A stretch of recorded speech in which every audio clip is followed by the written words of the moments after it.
Hello friends and welcome to Ecomed, where economics is simplified and made easy for you. This is one more class, and in this class we are going to study the features of microeconomics. In the last class we have studied the scope of the microeconomics. If you have not watched that video, please check that video. The link will be in the description below. Now let's see that the features of the microeconomics. What are the features of the microeconomics? So the study of individual unit is coming under the category of this microeconomics. This is the subject matter of microeconomics. So today we will understand what are the different features of the microeconomics. So the first feature which is mentioned here, that is the study of individual unit. So we know that microeconomics studies the individual unit, individual consumer, individual producer, specific individual commodity, or let's say a specific commodity. So the microeconomics is the study of the behavior of individuals, or let's say small individual economic units, like individual firm, how the firm collects the production factors, and how the behavior of the specific firm is there in terms of producing the commodities, in terms of acquiring the inputs. So the study of a specific individual firm, a single firm, that is the subject matter of the microeconomics, and this is one of the feature of the microeconomics, where we are focusing on the individual part of the economy, that is just a single firm. Also we study in this individual prices of the commodities.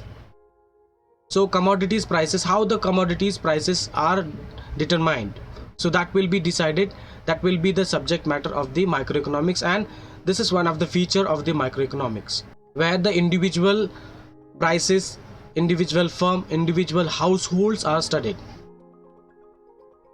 Suppose if you are studying a consumption pattern of, let's say, a specific individual household, the investment pattern of the specific individual household, that would be coming under the category of microeconomics. So the microeconomics studies the individual units, whether that is firm, whether that is price of the commodity, or whether that is individual household or producer or consumer.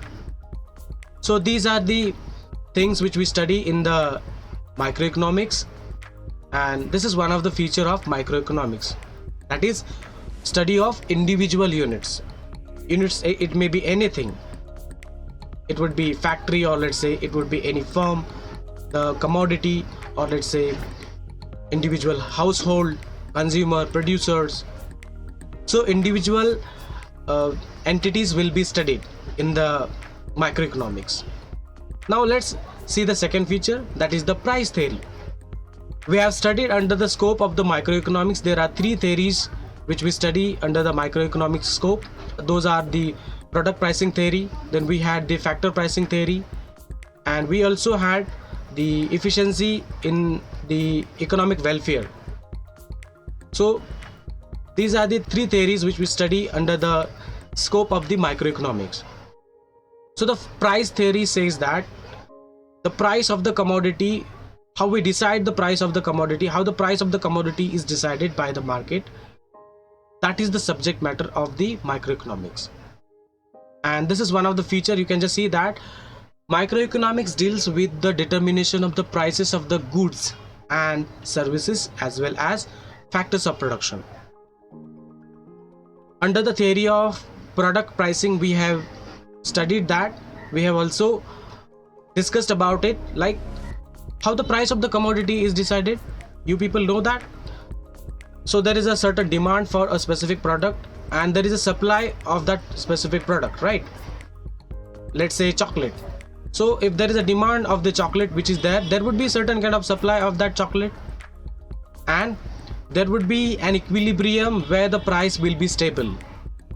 Now this price is determined by the certain forces of the market, and microeconomics studies that how these prices will be determined. So this is the subject area of the microeconomics.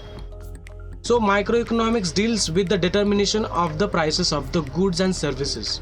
It is not just goods and commodities, these are also services. services are the prices of the services will be also decided by the microeconomics, and as well as the factors of production. So under the scope of the microeconomics, we have studied that under the theory of product pricing, we had different kinds of factors of production: land, labor, capital, and entrepreneur. For this, we give some rewards to them in order to use them. So we have used them. For land, we give rent. For labor, we give wages. Capital, for we give rents, interest. And for entrepreneurs, there is a reward called profit. So if you speak about the price theory, it focuses on this aspect. So the determination of the prices of the goods and services will be in the microeconomics, and the factors of production will be also the prices of the factors of productions will be determined in the under the theory of price. So this is why we say this is a microeconomics is the theory, price theory. So under microeconomics we study price theory. Now let's have a focus on the third feature of the microeconomics, that is the partial equilibrium. Now there is a demand for a commodity, there is a supply of the commodity. Now when you speak about these two things, so there would be demand and supply of the commodity, and there would be a certain stage where the prices would be settled down and the demand and the supply would meet. So that point will be called equilibrium price, where there is a balance between demand and supply. And equilibrium of the specific commodity will be studied in the microeconomics. So the equilibrium is the balance between two factors.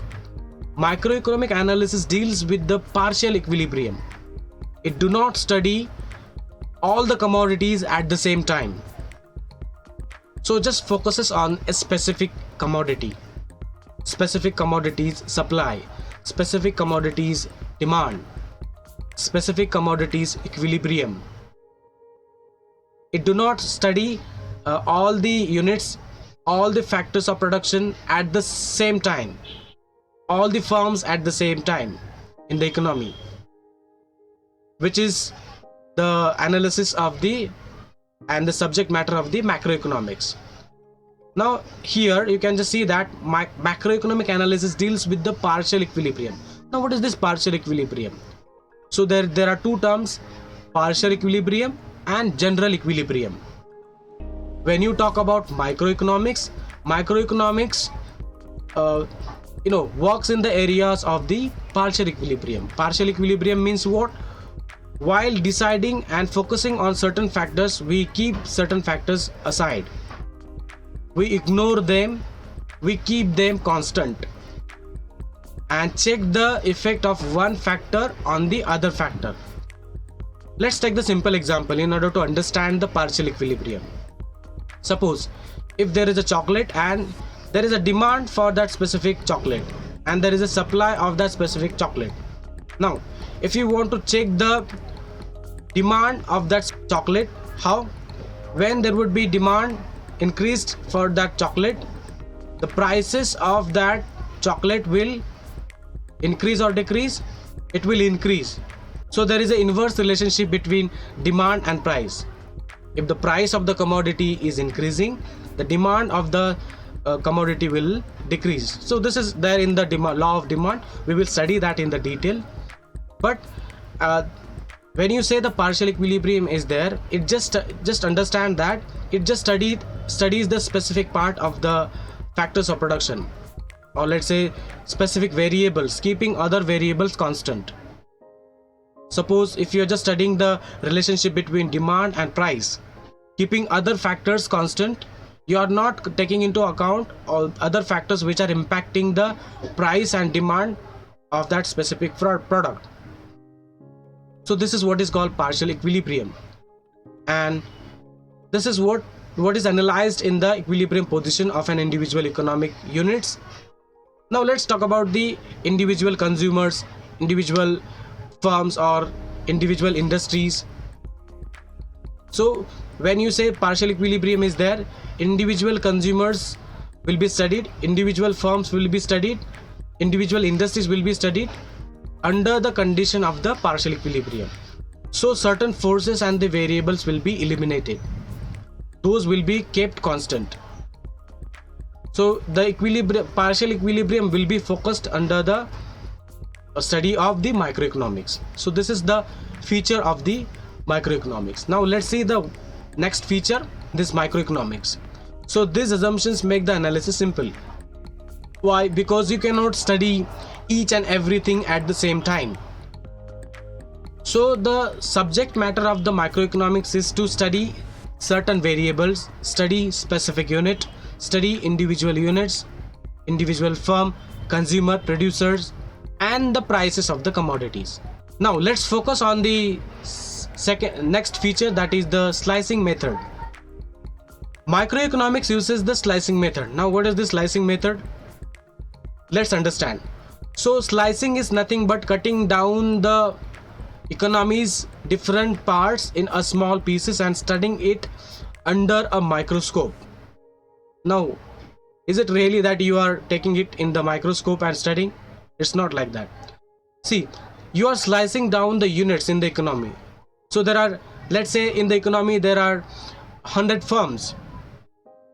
Now in this case, what you do, you just study a specific part, specific unit, specific firm, and you are slicing down the firms. You are dividing those firms in under the categories.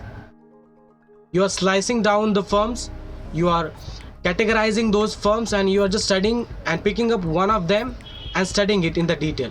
So it splits and divides the whole economy into small individual units, right? And then it studies. Suppose if there is a tree, I always give this example. If there is a tree and you want to study the functioning of that tree, so there are different parts of the tree like our body has.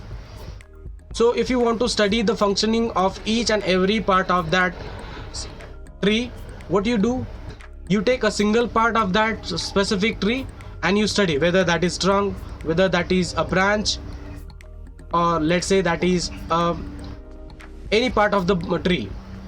So this would be the subject matter of the microeconomics, because you are slicing down, you are separating the areas, and you are focusing on a specific area, specific part. For example, study of the individual income out of the national income, then study of the individual demand out of the aggregate demand. So you are focusing on a specific area, slicing down it into small pieces, and then focusing on a specific area, specific individuals. Now let's go to the next feature, that is the use of marginalism principle. Now what is this marginalism concept? Let's understand. It is a key tool of the microeconomic analysis. The term marginal means a change brought in a total by additional unit. Suppose if there are marginal, what is marginal things? So there is a change in the total of something by addition of that specific unit. So marginal analysis helps to study the variable through the changes, how the changes are taking place, what is the additional amount that is being added in the total. So that is the subject area of the microeconomics, and this is one of the feature. So producers, consumers take the economic decisions using this principle. Suppose in terms of producers, how the producers will be acting. So producers, when they're taking the production of the commodity, he will be focusing on the margin, like what kind of margin that he is getting, marginal profit. When you talk about the consumers will be thinking in terms of utility. So what is utility? We will study that in the next chapter, in upcoming chapter. So consumer will be focusing on the marginal utility, that whatever the marginal utility that he is getting from extra unit of the consumption of the commodity. So this is useful in the microeconomics. Then we have 7th feature, that is the analysis of market structure. So there are different forms of the market, and those are perfect competition, monopoly, monopolistic competition, and oligopoly. So these are the different market forms which are there. So it studies the specific market form, taking into account all the concepts and slicing down it into small pieces. So it studies perfect competition. It also studies monopoly, monopolistic competition, oligopoly. Now in the perfect competition there are large number of buyers and sellers which are there, and the product is homogeneous. Now there is a perfect substitutes available for these products. Now you won't understand these terms, but we will be defining that and we'll understand it. We'll be discussing that in upcoming classes. So in the perfect competition, the product is homogeneous. There are number of sellers, there are number of buyers in the market. So what microeconomics does, microeconomics studies a specific form of the market.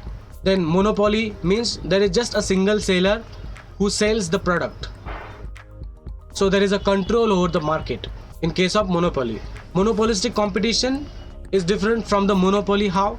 In the monopolistic competition there are few firms. There are few firms producing the product, and there is a certain kind of competition to the monopolist. So this is what is the another form of the market. Then we have oligopoly, where there is a cartel and there are few firms which are producing the product. This is also important for us to understand, and this is coming under the features of the microeconomics. So analysis of the structure of the market will be done in microeconomics. Now let's see the last feature of the microeconomics, that is limited scope. So the analysis of the microeconomics is limited to certain area. So what are those areas? The scope of the microeconomics is limited to the study of individual units. It doesn't deal with the nationwide or let's say aggregate kind of things, aggregate problems such as inflation, deflation, balance of payment, poverty, unemployment, population, economic growth. So these are the terms which are the subject matter of macroeconomics, not the subject matter of microeconomics. Microeconomics focuses on the individual unit, individual study, not the aggregate study of the economy. So in the future, today we discussed about study of the individual units, price theory, partial equilibrium based on the certain assumptions, slicing method, use of the marginalism principle. Then we also discussed about the analysis of the market structure and limited scope. So these are the features of the microeconomics. I hope you people understand this, and in the next class we will focus on the importance of the microeconomics and we'll try to discuss it. Thank you so much for joining the class.